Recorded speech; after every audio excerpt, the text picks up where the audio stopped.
shacabka ku dhaqan Sanaag ayaa dalbaday gurmad degdeg ah markale wariyahana Cabdifatax Durdur ayaa faahfaahinta warkaan eegaya. shacabka ku dhaqan gobolka Sanaag ayaa ka cabanaya xaalad caafimaad daro oo ka dhalatay abaarta ka jirta dalka.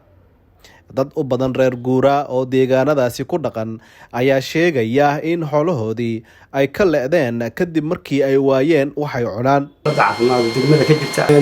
sida loo socotaan degmada Buraan waxa hoos yimaada meesha la yiraahdo Balbusle Buraan Habarshiro Mindhicir inta waxa laga sheegay cudurro ay keeneen abaaro ay keeneen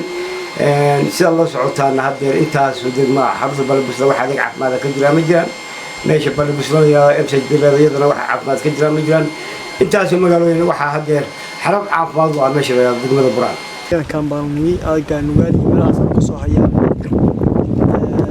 hawayaanay marka aad baan u faraxsanahay dadka abaaraha jira marka waxa weeyaan qolka wasaaasha biyaha ka noqon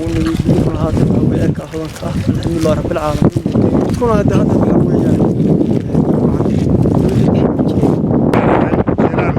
waa weyn yahay saameyn badan waxay ku samaysay dhulkii la isugu guuray hadii ceelashii biyaha tahay iyo hadii dhulsaadka tahay xoolihii isugu yimina iminka waa jilicsan yihiin ilaahay oo faraj u fura maaha ee tabartooda iyo noloshooda aad bay u hoosaysaa sida kaleeto adduunka waa la dareemi karaa maanta waqtiga jira oo cidna loogama sheekaynayo iminka waxa la kala xiriirinayo oo la kala reebayo yani dhul cawsaadkii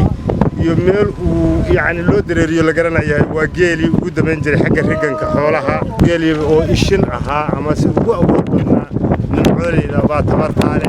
abaarta ka jirta Soomaaliya ayaa waxaa la sheegay in ay tahay tii ugu darneed abid ee soo marta 40 sano kadib Soomaaliya taa oo lagu qiyaasay in xaalad macluul ah ay qarka u saaran yihiin in ay ku dhacdo in ka badan 7 milyan oo ruux oo u dhiganta 240% dadka Soomaalida ee ku dhaqan gudaha dalka.